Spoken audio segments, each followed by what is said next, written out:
Evening sir, मेरा नाम नितिशा दीपक नेवारे है। मैं जवाहर नवोदय विद्यालय में क्लास 6 में पढ़ती हूँ। हमें हमारे हिंदी के शिक्षक ने दिवाली की छुट्टियों में किसी व्यक्ति का इंटरव्यू लेने का कार्य दिया है, तो मैं आपका इंटरव्यू ले सकती हूँ? हाँ बिल्कुल। प्रश्न शुरू करने से पहले आप अपना परिचय दीजिए। सबसे पहले सबको हैप्पी दिवाली और तुम्हें भी, और आने वाले जीवन के लिए मैं बहुत बहुत शुभेच्छा देता हूँ तुमको। और तुमने ये जो डिसिप्लिन लिया है, जो किसी का निवेदन सुनने का, तो उसके लिए भी मैं तुम्हारा बहुत बहुत आदर करता हूँ, उसके लिए अभिनंदन करता हूँ। मेरा बचपन कैसे गया, ऐसे अपने को एक क्वेश्चन पूछा मेरे को। तो बचपन में हमारी 1980 मेरा जन्म साल है। 1980 में हम लोग सब जॉइंट फैमिली थे।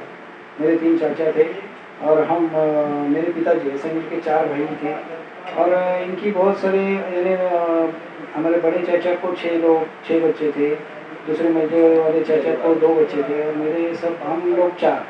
ऐसा बहुत बड़ा परिवार था। और उस टाइम पैसा नहीं था, लेकिन खुशियाँ बहुत थी। खेती के ऊपर गुजारा होता था। मेरे पिताजी टीचर थे, वो टीचिंग करते थे, उनकी सैलरी आती थी, तो उसी में सब हमारा एजुकेशन का काम चलता था। बाकी जो मेरे भाई वगैरह हैं, सब जो बड़े दादाजी थे, हमारे बड़े भाई थे, चाचा जी, वो खेती करते थे और उसके ऊपर हमारा जीवन चलता था। वैसे उस टाइम पैसा नहीं था, ये सब सुविधाएं नहीं थी, यानी हमको तब चप्पल भी नहीं मिलती थी, पूरे कपड़े नहीं मिलते थे, कपड़े फटे हुए रहते थे, मैले हुए रहते थे। और स्कूल के लिए पूरे साल के लिए एक ड्रेस रहता था, एक ही दफ्तर, कभी कभी बैग भी नहीं रहती, तो थैली में हम लोग लेके जाते थे सब बुक्स वगैरह। लेकिन तब हमारे जो भी घर के मेरे भाई बहन थे, स्कूल में ठीक ठाक थे, लेकिन उसके साथ हमको सबको खेती का काम भी करना पड़ता था।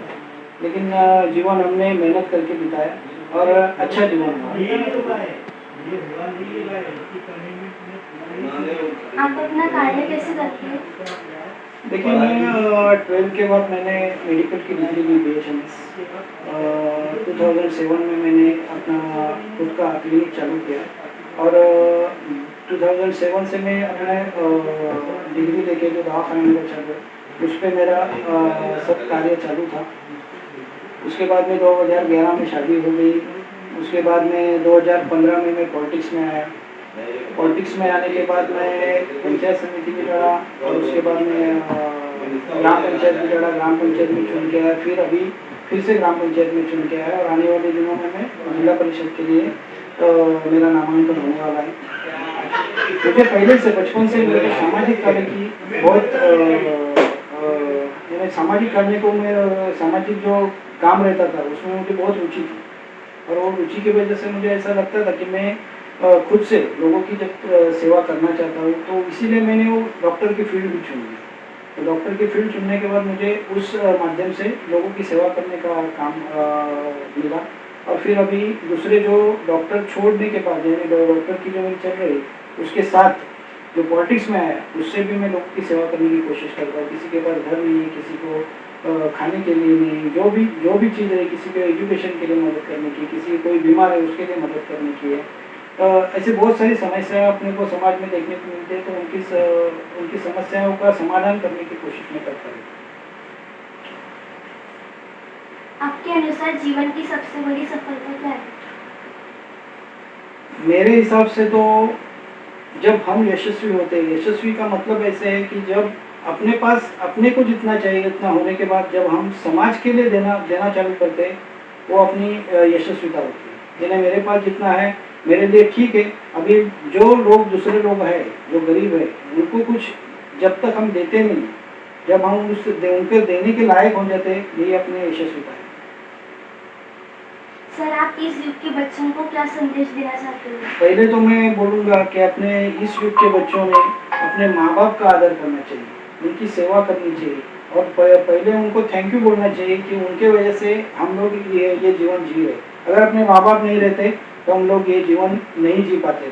और माँ बाप सब कुछ करते बच्चों के लिए, सब कुछ उनके पास जो भी है उन बच्चों के लिए, जो भी उनकी ज़रूरतें रहती है वो पूरा करने के लिए वो माँ बाप पूरी जिंदगी अपनी गुजार देते। लेकिन जब वो बूढ़े हो जाते हैं तो यही बच्चे जो है आगे जाके उनकी सेवा करने को तैयार नहीं होते। तो ये सब चीज़ें मत कीजिए, आप अपने माँ बाप की सेवा कीजिए और अपना एक गोल जो रहता है यानी फोकस कि अभी समझो मेरे को डॉक्टर बनने का है, मेरे को इंजीनियर बनने का है, मुझे कलेक्टर बनने का है या मुझे पुलिस बनने का है, मुझे आर्मी में जाने का है, तो ये जो गोल है ये गोल आप पहले फिक्स करो। जब आपको पता रहेगा कि मुझे इंजीनियर बनने का है तो आप उसके हिसाब से शुरुआत में पढ़ाई करेंगे। अगर आपको पता ही नहीं है कि मुझे क्या बनने का है तो आप किस चीज़ की पढ़ाई करेंगे। अगर आपको कुछ पता ही नहीं कि तो आपको इंजीनियर बनने का है, डॉक्टर बनने का है, तो आप उसके हिसाब से पढ़ाई नहीं करेंगे। आपको जब ध्यान में रहेगा कि मुझे ये अचीव करने का है, मुझे कलेक्टर बनने का है, तो मैं उतनी पढ़ाई करूंगा, उसके लिए जितनी पढ़ाई जरूरत है कलेक्टर बनने के लिए या डॉक्टर इंजीनियर बनने के लिए, तो वो मैं पढ़ाई करूंगा। ये मैं संदेश बच्चों को देना चाहता हूँ कि अपना गोल फिक्स करो। सर आप और कुछ कहना चाहते तो कह सकते किस चीज़ के बारे में? और कुछ मतलब मेरे बारे में, समाज के बारे में? आप इसी के बच्चों को और क्या संदेश देना चाहते हैं? वही जो मैं बोल रहा हूँ कि आप गोल फिक्स करो, पढ़ाई पे ध्यान दो, मोबाइल को बाजू में रखो, टीवी कम देखो और खेलो कूदो, लेकिन उसके साथ पढ़ाई करो और अपना गोल फिक्स करो। थैंक यू सर, आपने अपना कीमती समय दिया। आपको भी बहुत बहुत थैंक यू और हैप्पी दिवाली और आने वाले जीवन के लिए आपको बहुत सारी शुभकामनाएं। धन्यवाद।